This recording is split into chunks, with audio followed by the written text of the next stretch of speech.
Hello, all of my cool cats and kittens.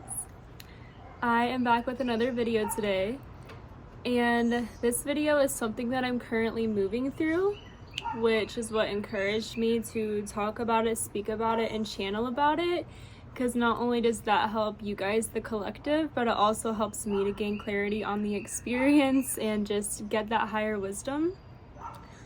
So what we're going to be talking about today is energetic obligation.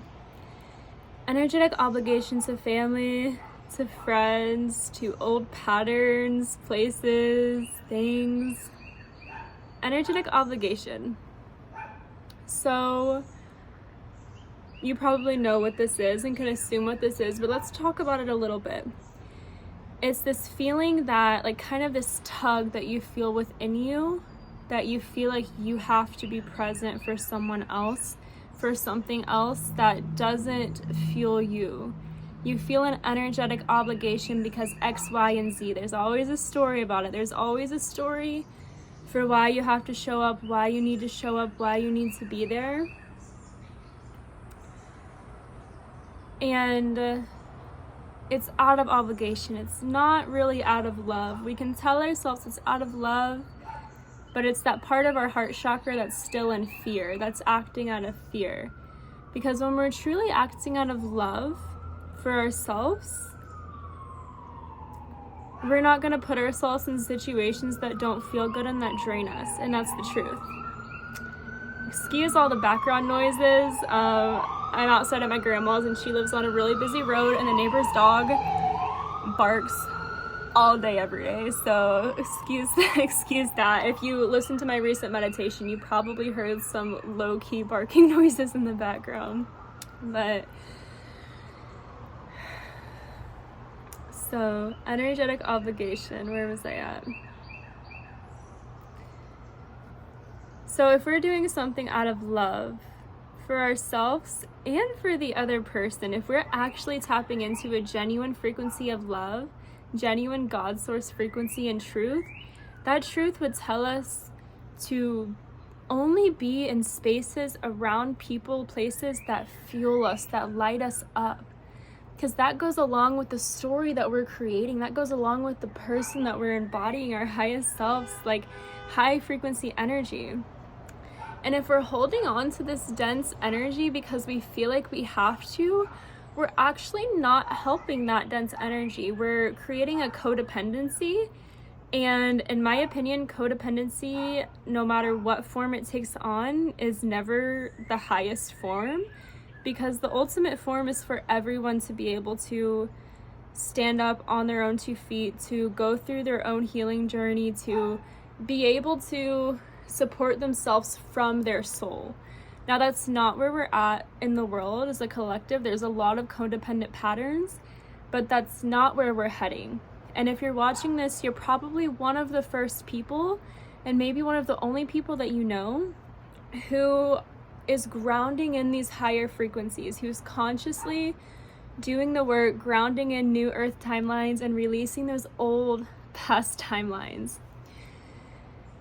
And these codependent patterns, that kind of shows where there's still a split, where we're going to see this split happening in so many different ways, and you've probably heard about the split.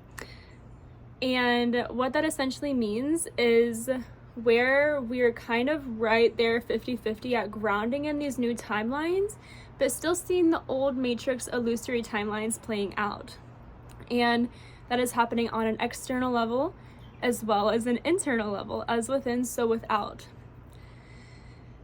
Sorry, I'm running out of breath. It's really hot out today, so I'm just gonna take a deep breath. But when we're moving through, it's really important to take a second to use your discernment. And I know for me, I have these moments where I know what's right in my heart and soul for me, but there's fear there. And sometimes I even though I know what's right in my heart and soul, I know I'm gonna go back to that fear. It's like when you go back to your toxic ex and you know you're gonna go back, and deep down inside you know. And it's kind of, that's what I've been feeling lately, and that feeling feels almost disappointing, because it's like, it shows where I'm actively letting myself down, where I'm actively not devoted to myself. And that sucks. It sucks to recognize that, and it creates kind of an avoidance with it, because it's like a nervous, anxious energy stirring up, and it's coming from that wound, from that place of energetic obligation. It's so nervous because it has all these stories, and of course that comes from childhood. Energetic obligation is very likely going to come from your childhood wounds, where you felt that with a parent, with a sibling. This is a pattern that's been playing out for probably most of your life, if not several lifetimes, and it'll manifest in different sneaky ways, and that can be frustrating sometimes when you really just want to break the patterns and just not deal with it, but that's not how this journey goes.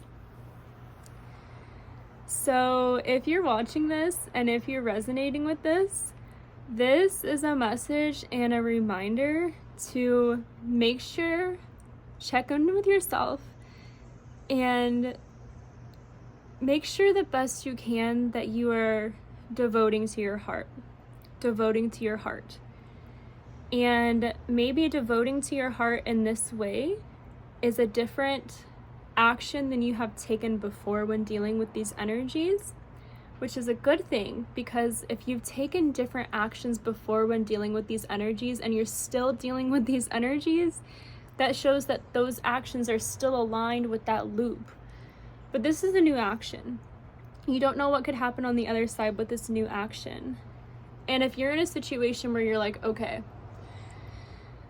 I see what you're saying, but I really don't have a choice here. I really am deeply obligated to this person, this thing. That's understandable. And there are a lot of situations, scenarios where that is the case. So if that's you, but you feel just ultimately drained, I really recommend sitting and looking at yourself in the mirror, or praying to God, however you feel most that you're resonating with a deeper source, and just saying straight up your situation and saying, hey, this is draining me. Please give me guidance and support, direct guidance and support, clear guidance and support on how to move through this in the most aligned way for me, for this other person. Basically straight up say what you're needing. What are you needing right now? If you're being completely honest with yourself, what would you like help with? And you'd be surprised at the unique guidance, situations, things that drop in and play out in your life that you wouldn't have been able to figure out with your mind. Things just drop in when we ask for help. Pretty much every time I have those miracle situations, or really any time in life, the way things play out, I would have never guessed that with my mind. My mind's just a fun fantasy place that thinks it's in control, but it's really not. And that's the truth. So feel free to ask for that guidance and support, and word for word exactly what you're needing and hoping for, especially if you feel in a really tight situation. And it's also really good to check in with yourself and just communicate very directly with yourself using your throat chakra and saying, hey, I'm sorry you're feeling this way. How can I help? What can I do? Just really deepening your relationship with yourself. So thank you guys so much for listening. And if you have any topics, anything you'd like me to talk about, or specific kind of content you'd like me to create, please just let me know and I will create a video for you. I love you guys. Bye.